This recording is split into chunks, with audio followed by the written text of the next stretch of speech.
Maraming salamat po. Isang mapagpalang umaga po sa ating lahat. Maaari po ba natin munang palakpakan ang ating Panginoon ngayong araw na ito para sa blessing ng buhay para sa ating lahat na magkatipon-tipon.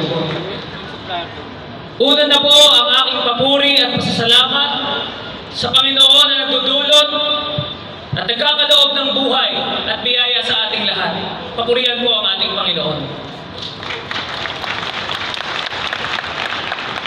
January 8, ngayong taon, ay sinilang po ang aming bunsong anak na si Alina Triana. Siya po ay mag-aanim na buwan na ngayong Hulyo.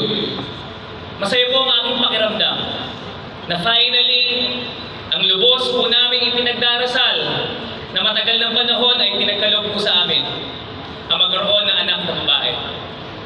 Pero hindi lamang po ito pinagkaloob, ang aming unika iha, ang aming bunso ay malakas, malusog at maganda. Katulad ng kanyang mama at ng mga kababaihan sa aming pamilya.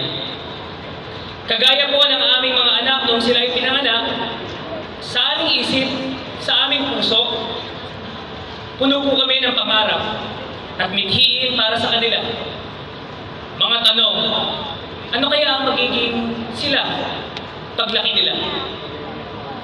Saan kaya sila dadalhin ang kanilang mga personal at sariling hikain? Pero sa kabila po ng malinaw naming pag-asa para sa kanila, kami po ay mayroon ding agam-agam para sa kanilang kinabukasan. What will the future hold for them? Maaga po akong namulat sa maraming realidad ng mundo. Tungkol sa buhay, sa pamilya, tungkol sa mga pagsubok na hinaharap. Pinagsabay ko po ang magiging sangguniang kabataan at ang aking pag-aaral. At ang aking pong at kalaunay naging working student po